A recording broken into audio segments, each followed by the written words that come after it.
नमस्कार, आरिशा पुणेरी चॅनलमध्ये आपले स्वागत आहे। आज मी रव्यापासून मस्तपैकी उत्तप्पा बनवणार आहे। उत्तप्पा बनवण्यासाठी मी हे घेतलेलं 1 वाटी रवा,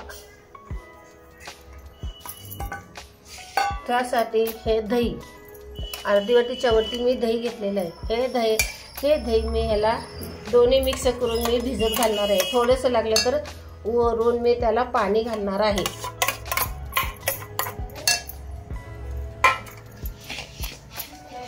थोडंसं वरून पाणी घालून आपण हे 1 तासासाठी किंवा अर्ध्या तासासाठी किंवा रात्रभर भिजत घातलं तरी चालते, पण मी आता हे 1 तासासाठी भिजत घालणार आहे।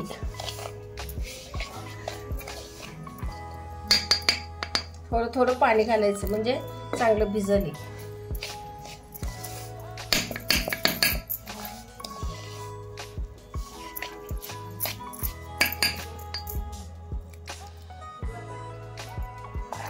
हे बघा, मस्तपैकी एक जीव करून मी घेतलेले आहे। दही मिक्स करून थोडंसं पाणी पण घातलेलं आहे, बघा फेटून घेतलेलं आहे। हे असं आपण फेटून एक जीव करून 1 तासासाठी हे भिजत ठेवूया आणि नंतर मग आपणास मी दाखवते।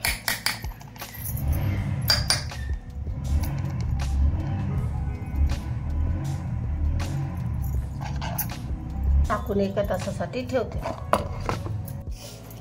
हे मी 2 तासासाठी रवा भिजत घातला होता, त्यामध्ये मी मस्त दही एकदम घट्ट आणि मस्त दही घातलं होतं। हे बघा, दह्यामुळं आणि रव्या हा फुगून किती जादा झालेला आहे बघा। आता ह्याच्यामध्ये मी थोडं पाणी घालणार आहे आणि हे थोडं पातळ करणार आहे। आपल्याला मस्तपैकी थोडं पाणी घातलं आणि आता मीठ घालते।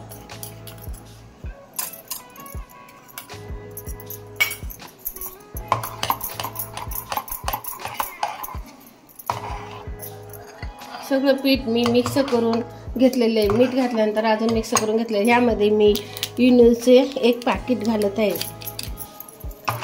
त्यामुळे मस्तपैकी फुगतील आणि छान होतील।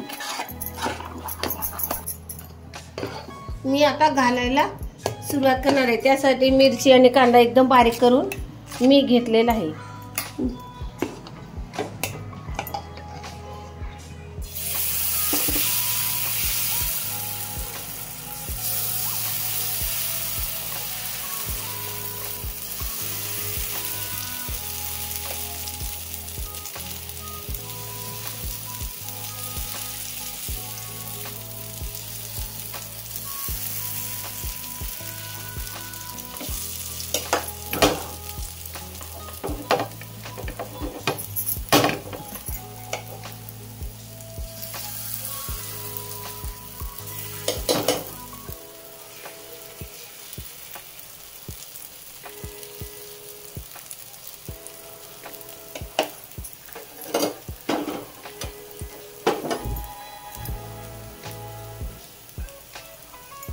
मी वरून कांदा आणि मिरची त्याच्यावर घालत आहे।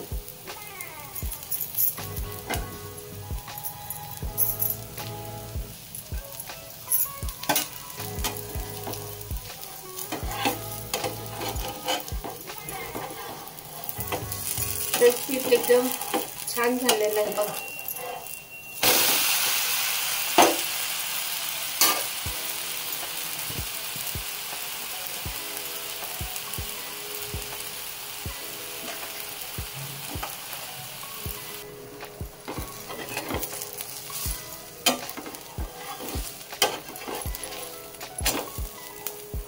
माझा एकदम मस्तपैकी करून झालेला आहे।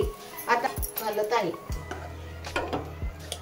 आता मी दुसरा घालून आपल्याला दाखवते।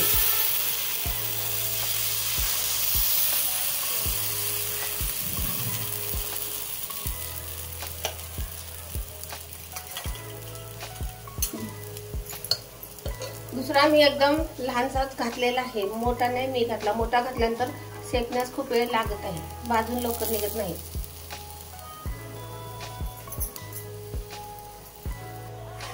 आता हे मी उलटे करून ठेवलेलं आहे। आता खालीचा कांदा भाजून निघेल आणि मग खायला एकदम छान लागेल।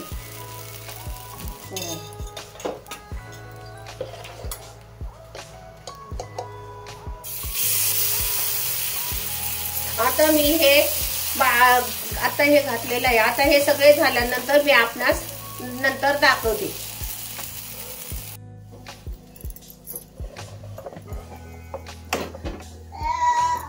हे माझा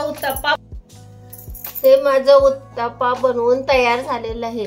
बघा किती छान आणि किती मस्त झालेलं आहे. हे बघा, कांदा मिरची मी सगळी बारीक करून घेतली होती. एकदम छान झालेलं आहे. चवीला पण खूप छान लागणार आहे. तुम्ही नक्की एक वेळ करून पहा आणि आरिशा पुणेरी चॅनलला सबस्क्राईब करा, लाईक करा, शेअर करा. थँक्यू.